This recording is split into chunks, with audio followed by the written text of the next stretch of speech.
Première chose, il faut savoir qu'il existe deux types de peuples. Les peuples dominants et les peuples dominés.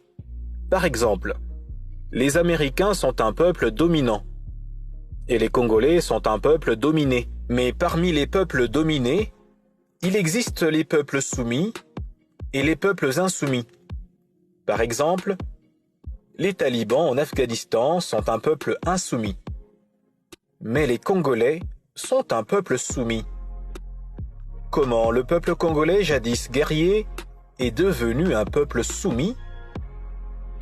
Lors de la colonisation, l'Occident a vaincu militairement les rois et les peuples congolais.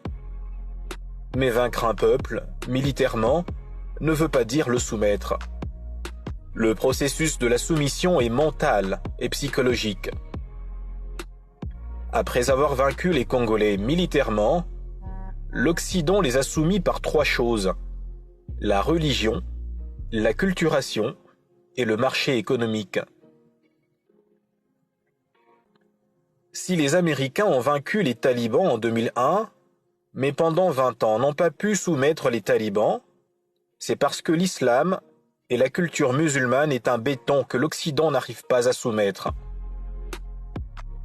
Un peuple insoumis, même s'il est dominé par la force, continuera à résister.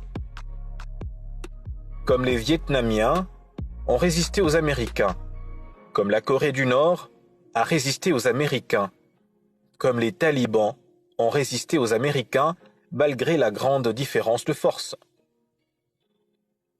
En conclusion, un peuple soumis pleurniche, se plaint, dénonce, et rien n'arrive. Mais un peuple insoumis se tait, s'unit et résiste jusqu'à vaincre ses ennemis. Aussi longtemps que le peuple congolais n'aura pas sa propre religion, ne va pas valoriser sa propre culture, ne va pas apprendre à se nourrir soi-même, ni maîtriser les technologies pour transformer seul ses matières premières, pour avoir un plus grand levier de négociation sur le marché économique mondial, ce peuple restera un peuple soumis, humilié et esclave.